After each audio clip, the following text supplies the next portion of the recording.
हाँ बेटा, I am continuing with biomolecule part 8. Okay, now today I will discuss with you structures of disaccharides,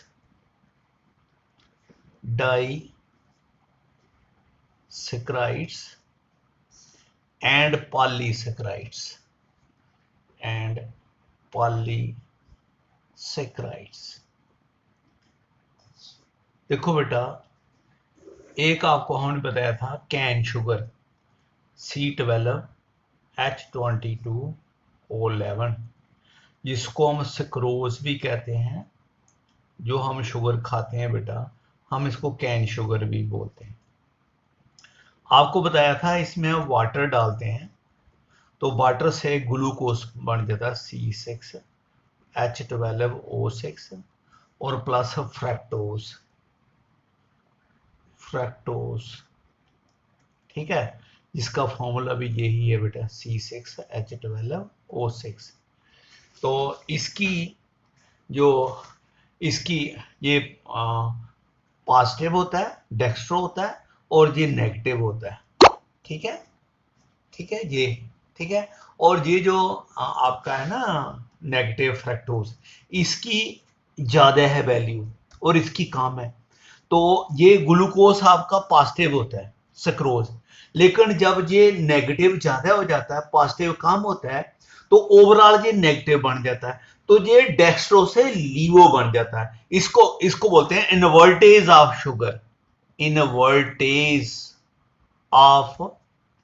sugar, मतलब कि पहले वो डेक्स्ट्रो था, लेकिन जब सोल्यूशन में वाटर में डाला तो वो लीवो बन गया।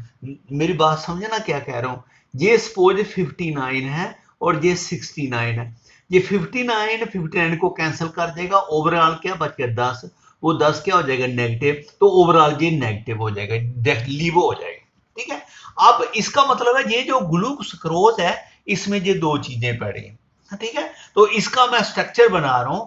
ये मैं जो आपको बताया था हैवर्थ स्ट्रक्चर बना रहा हूं, किसका, ग्लूकोज का। ये हैवर्थ स्ट्रक्चर है। This is H, this is OH। ठीक है, अब अगर आप चाहो तो ये बाकी वाला पार्ट आप खुद लिख सकते हो इधर है। एक बार लिख लेता हूं, चलो बार बार नहीं लिखूंगा मैं।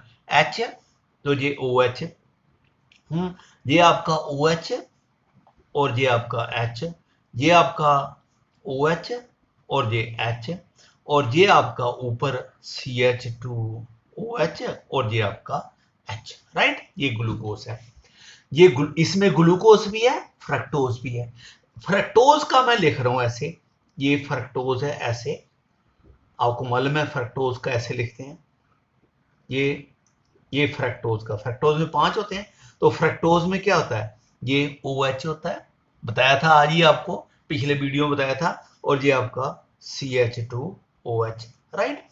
और ये आपका क्या होता है, OH और ये H, और ये आपका H, ये OH, और ये आपका H और CH2OH। This is glucose, this is fructose. क्या होता है, इसमें ये दोनों एक ही जगह पर पड़े हैं, तो क्या होता है, ये OH और OH आपस में कंबाइन करते हैं, वाटर लूज हो जाता है बेटा। यहां से ध्यान से देखना, ये वाटर लूज हो गया, ये वाटर बाहर निकल गया, ये क्या बन गया, O रहा, और O का बॉन्ड इस कार्बन से बन जाता है। ये this is the structure of sucrose. जो हम खंड खाते हैं उसका ये स्ट्रक्चर है सक्रोज। ठीक है, मेरी बात समझ गए। इसका क्या था, OH, और इसका भी क्या था, OH एक का और H दूसरे का, वाटर निकल गया, तो फिर ये क्या रह गया, O, और O का बॉन्ड एक किसके साथ, एक इसके साथ। मेरी बात समझिए नहीं। देखो ये इसका OH है नीचे, और ये ऊपर है इसका OH। इसका OH और H वाटर निकल गया, और O का बॉन्ड इधर तो बना रहा, और ऊपर जाके किसके साथ बन गया, इसके साथ। तो ये दिस इज द सक्रोज। अब जब इसमें वाटर डालते हैं तो वाटर HOH, एक साइड क्या आना H, एक साइड क्या आना OH, तो ये बॉन्ड ऐसे चला गया, ऐसे। तो इसको क्या मिल गया H, तो ये ग्लूकोज बन गया, और इसको क्या मिल गया OH, और ये फ्रक्टोज बन गया। आई थिंक आपको बात समझ आ गई। तो ये जो है ये आपका ये this is the structure of किसका, सक्रोज का। अब एक बात सुनना ध्यान से, क्या कहने लगा, ये हमारा जैसे हम ग्लूकोज का स्ट्रक्चर लिख रहे हैं, ये स्ट्रक्चर है ग्लूकोज का, राइट। और इसमें क्या है H और ये OH, ये कार्बन 1 है, इसको ग्लाइकोसाइडिक कार्बन बोलते हैं। और ये आपका H है, ये OH है, ये OH है और ये H है, ये आपका OH है और ये H है, और ये आपका CH2OH है और ये आपका H। ध्यान से सुनना क्या लगा, जिस कंपाउंड में ये कार्बन OH के साथ ग्लाइकोसाइडिक कार्बन, ये OH है, इसमें सारी बेटा निकल गया था, ये C है, C के साथ क्या लगा OH, क्या स्ट्रक्चर कई बार लिखा आपने, जिस ये अगर इस कार्बन के साथ O लगा है और O के साथ H है, ये रिड्यूसिंग शुगर है। अगर आप इस H को निकाल दो, पुश कर दो इसको, जैसे आपने इधर कर दिया, इसका H निकाल दिया और इधर जोड़ दिया, अब ये नॉन रिड्यूसिंग है। अगर ध्यान से सुनो मैं क्या कह रहा हूं, ये C1 के साथ जो OH है, अगर उसके पास H है तो ये रिड्यूसिंग शुगर है, अगर उसके पास H नहीं है तो वो नॉन रिड्यूसिंग शुगर है। आप कहेंगे सर जी क्या बात बोल रहे हो, क्यों, क्योंकि इसको जब हम वाटर में डालते हैं एसिडिक मीडियम में, ये रिंग खुल जाती है, ये बॉन्ड ऐसे चला जाता है O नेगेटिव, O नेगेटिव ने इससे बॉन्ड बनाना, ये C क्या चाहिए पॉजिटिव, ये बॉन्ड इधर चला जाता है O, और ये H इधर चला जाता है, और ये डबल बॉन्ड, ये रिंग खुल गई, C के साथ क्या हो गया H, इधर क्या हो गया डबल बॉन्ड, और ये सारे का ग्लूकोज पूरा ओपन चेन स्ट्रक्चर बन गया। ओपन चेन स्ट्रक्चर अगर बन सके, एल्डिहाइड बन सके, ये तभी बना है अगर ये H है, अगर ये H नहीं है तो ये इधर खोल नहीं सकता, ये H नहीं है, ये बॉन्ड नहीं टूटेगा ऐसे, O नेगेटिव, ये C पॉजिटिव बॉन्ड ऐसे का, ये H इधर जाएगा तभी ये एल्डिहाइड बनेगा। अगर ये एल्डिहाइड बन सके तो ये, क्योंकि ये जो एल्डिहाइड है ये आपको मालूम है ये ऑक्सीडाइजिंग है, क्यों, क्योंकि ये ऑक्सीजन ले लेता है, जब खुद जो किसी से ऑक्सीजन ले रहा है, जिससे ली उसको क्या किया रिड्यूस, तो ये H इसने ले लिया, क्या बन गया एसिड, तो दूसरे को क्या कर दिया रिड्यूस, इसलिए इस शुगर को कहते हैं रिड्यूसिंग शुगर, ये दूसरों को रिड्यूस कर देता है। लेकिन ये याद रखना, फिर वही बात कहने लगा, अगर C के साथ O है और ये C1 के साथ O है, अगर उसके पास H है तो ये रिड्यूसिंग है, अगर नहीं है तो ये नॉन रिड्यूसिंग है। ये हमारा जो सुक्रोज है, जो कैन शुगर है, ये नॉन रिड्यूसिंग है, क्योंकि ये C1 है, इसके साथ O है, O के साथ आगे H नहीं है, it is a non reducing sugar. आप मुझे उस वक्त कह रहे थे ना सर आपने एग्जाम्पल नहीं बताई, ये नहीं बताया, इसलिए बताया कि अब आप आराम से खुद देख सकते हो ये रिड्यूसिंग है या नॉन रिड्यूसिंग। ओके, अब मैं एग्जाम्पल लिखने लगा हूं, एक और एग्जाम्पल लिखने लगा हूं माल्टोज की। माल्टोज, जो माल्टोज है ना, मिश्री होती है ये, है माल्टोज, ठीक है। माल्टोज, ये इसका इसमें दोनों मॉलिक्यूल जो हैं वो ग्लूकोज के होते हैं, फ्रक्टोज नहीं होता। इसका ये है H और इसका OH, और ये मैं अब बाकी वाला पार्ट नहीं लिख रहा बेटा, मेरी बात समझ गए, ये सारा वही, ये मैं इधर दूसरा मॉलिक्यूल लिख रहा हूं ग्लूकोज का। देखो ये दूसरा मॉलिक्यूल है इसका भी बेटा H और इसका भी OH, बाकी सारा पार्ट ये 1 है, ये कार्बन 1 2 3 4 वाली कार्बन जो है उसके साथ क्या है, उसके साथ आपको मालूम है ये H है और ये क्या है OH। अरे फोर्थ के साथ यही है ना H एंड OH। क्या होता है, जहां ये OH और ये OH आपस में इंटरैक्ट करते हैं और वाटर लूज कर देते हैं। जब वाटर लूज कर देंगे तो मैं दोबारा लिखूं स्ट्रक्चर ना, बात समझ जाओगे।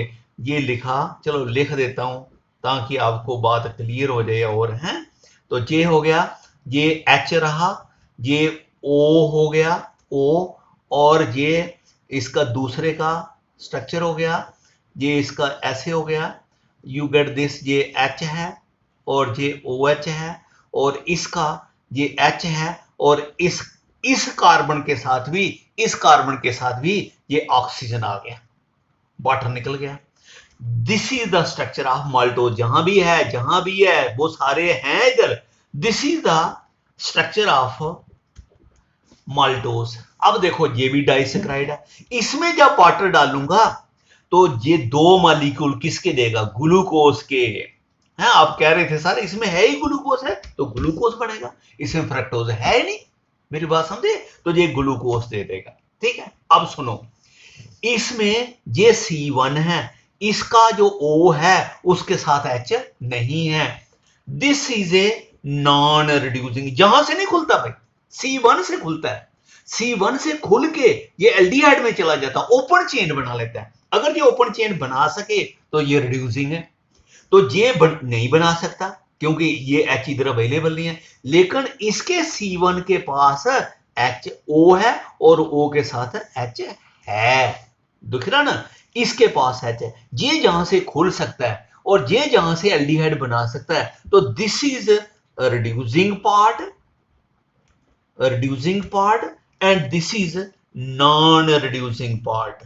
आपको हमारी बात समझे, this is a non reducing, this is reducing, overall maltose is a reducing, क्योंकि ओवरऑल इसकी वजह से हो गया, लेकिन इस पार्ट की वजह से रिड्यूसिंग है। मेरी बात समझिए, ये C1 है, ये ग्लाइकोसिडिक कार्बन है, अगर उसके O के साथ H है तो वो रिंग खोल सकता है, वो रिड्यूस कर सकता है, तब ये रिड्यूसिंग है। अगर नहीं है, ये वाला पार्ट रिड्यूसिंग है, ये वाला पार्ट नॉन रिड्यूसिंग। ये स्ट्रक्चर हो गया माल्टोज का।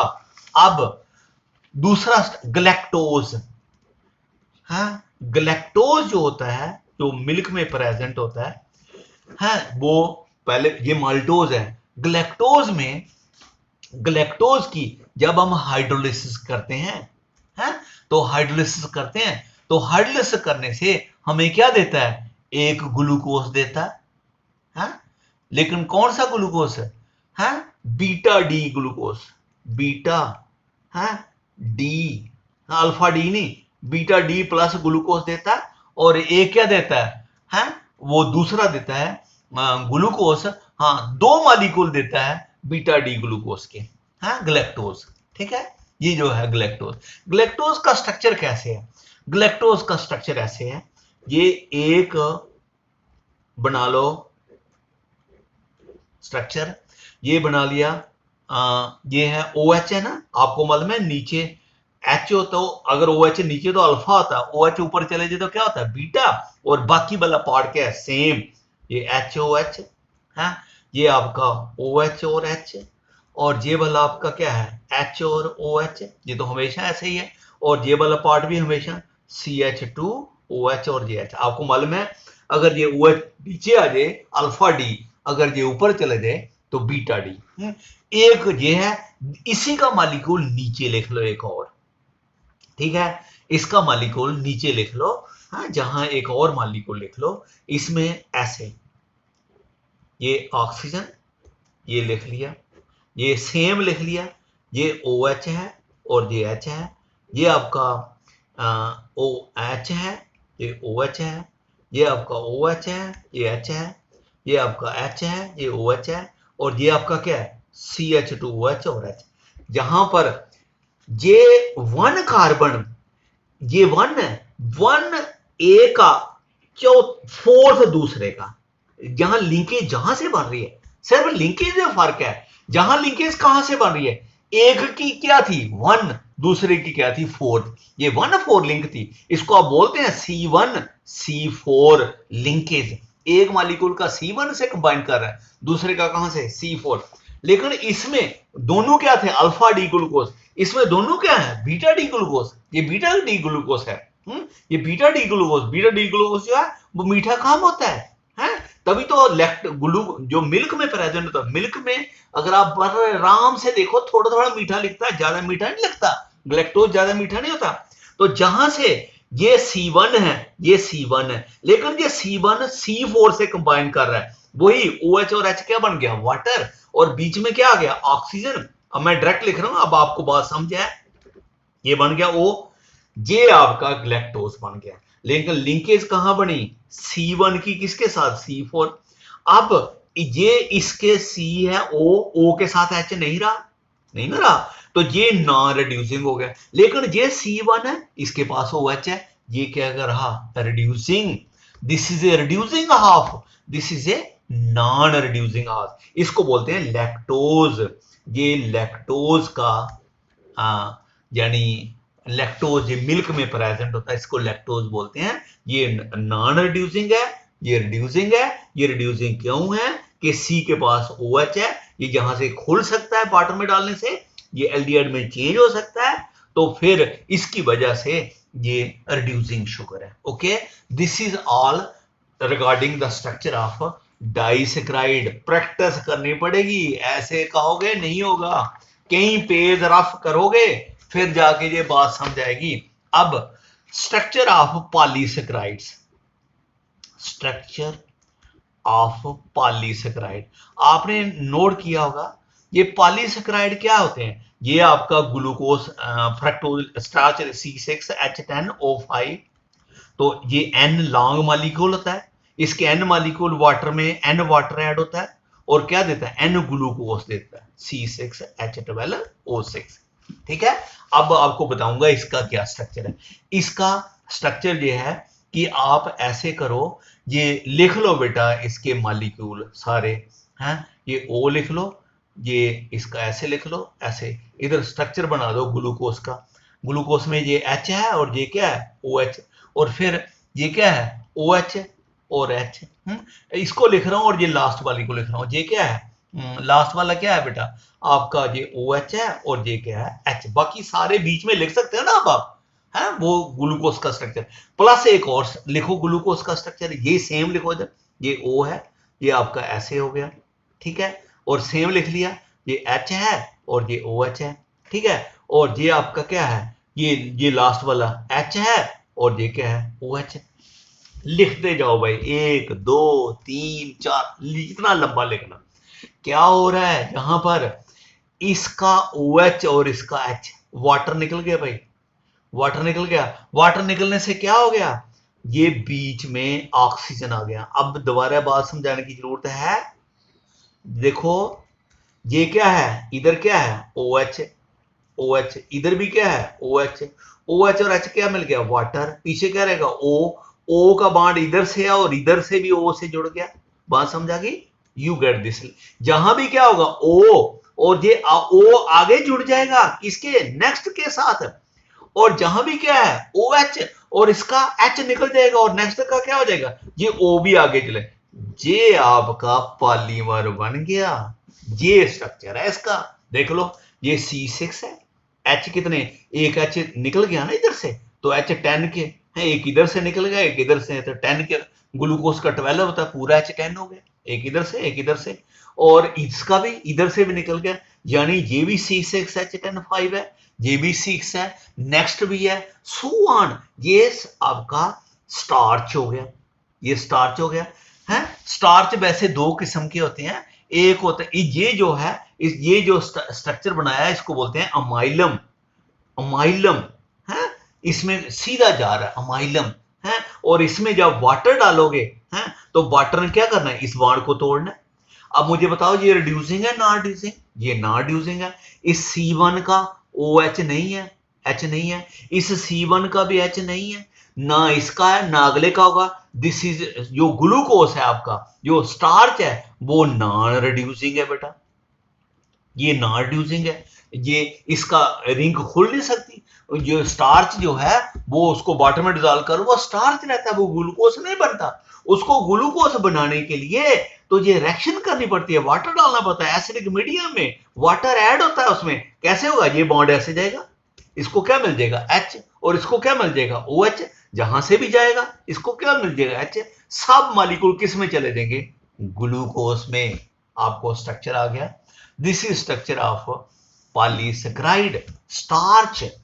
अरे कुछ नहीं है बेटा, ग्लूकोज का मॉलिक्यूल लिखो, ग्लूकोज का मॉलिक्यूल लिखो, C1 को C4 से कंबाइन कर लो, वाटर निकल गया, O जुड़ गया, ये C1 को नेक्स्ट C4 से कंबाइन करो, वाटर निकल गया, O जुड़ गया, इस C4 को नेक्स्ट C1 से कंबाइन कर लो, एक साइड से C1 से कंबाइन कर रहा है, दूसरी साइड से C4, ये पॉलीमर बन गया। तो ये पॉलीमर बन गया जिसको हम बोलते हैं अमाइलम।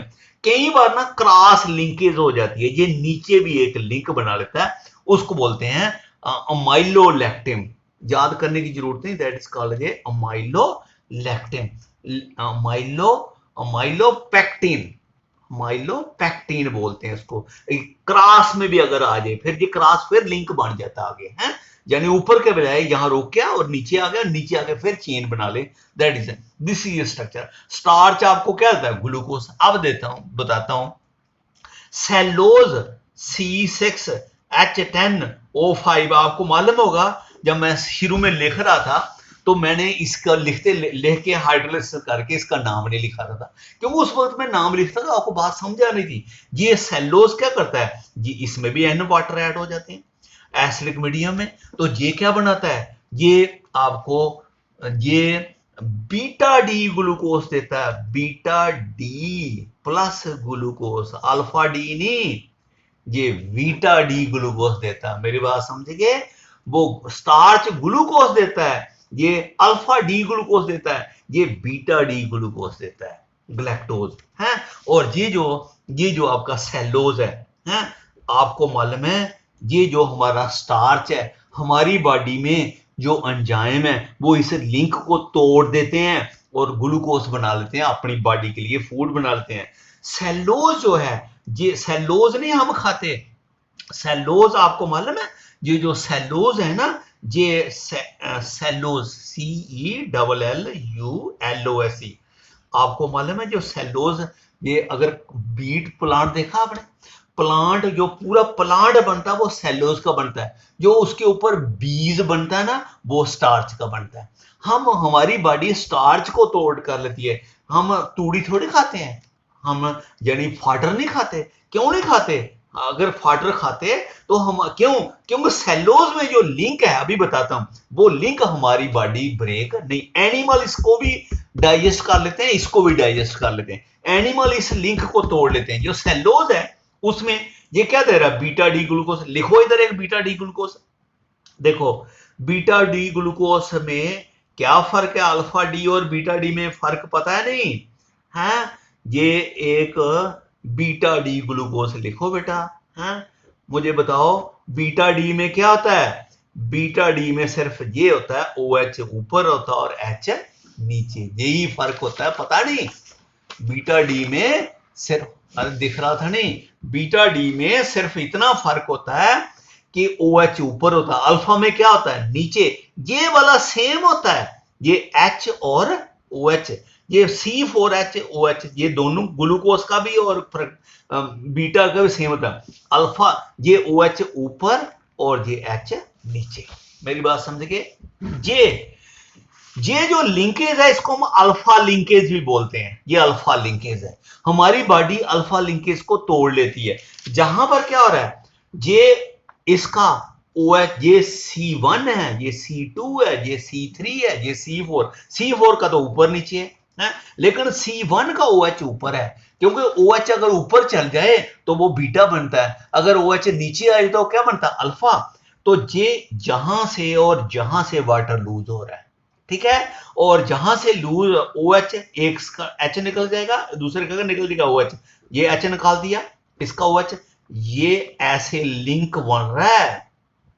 देखो ये ऐसे, ये ऑक्सीजन आ गया, इधर भी तो ऑक्सीजन आ रहा था, ये भी तो ऑक्सीजन आ रहा था, जहां भी ऑक्सीजन है, ये इस कार्बन का इस ऑक्सीजन से बॉन्ड, इस कार्बन का भी इस लिंकेज को कहते हैं बीटा लिंकेज। जो बीटा लिंकेज है, ये बीटा डी ग्लूकोज में जो लिंकेज बनती है इसको क्रॉस लिंकेज बोलते हैं। क्रॉस, ये सेम था, एक साइड था, लेकिन ये क्रॉस लिंक बनता है? ये इसका C नीचे, उसका C ऊपर, क्रॉस लिंक बन रहा है, ये बीटा लिंकेज कहते हैं। सेलोज में ये लिंक होता है, ये भी आगे बनाएगा इधर और ये भी बनाएगा, ये आगे भी इसकी पॉलीमराइजेशन होनी है, इसका H क्रॉस, इसका H क्रॉस निकल जाएगा, ये भी पॉलीमर बन जाएगा, ये जो बीटा लिंकेज बन रही है ये भी इसमें भी हम हाइड्रोलिसिस कर सकते हैं। दोबारा इसका क्या बना सकता है, OH और H। आपको मालूम है ये भी नॉन रिड्यूसिंग है क्योंकि इसका C1 खत्म हो गया, O के साथ H नहीं रहा। इसका C1 भी C1 का OH भी खत्म हो गया, H नहीं रहा। ना ये खोल सकता है ना ये खोल सकता है, तो ये भी क्या हो गया, नॉन रिड्यूसिंग। लेकिन हाँ, एसिड मीडियम में डाल के हम इसको तोड़ के ये OH बना सकते हैं, OH। लेकिन कौन सा बनेगा, बीटा डी ग्लूकोज। इसलिए कहते हैं जो सेलोज हैं उनकी हाइड्रोलिसिस करो तो वो बीटा डी ग्लूकोज देते हैं। जो स्टार्च है उसकी हाइड्रोलिसिस करो तो वो अल्फा डी ग्लूकोज देता है। आई थिंक आपको ये स्टार्च और सेलोज भी समझ आ गया होगा। बेटा ध्यान से सुनो, नोट्स में पढ़ो, और नहीं समझ आता मेरे से दोबारा पूछो। ओके ओके बेटा।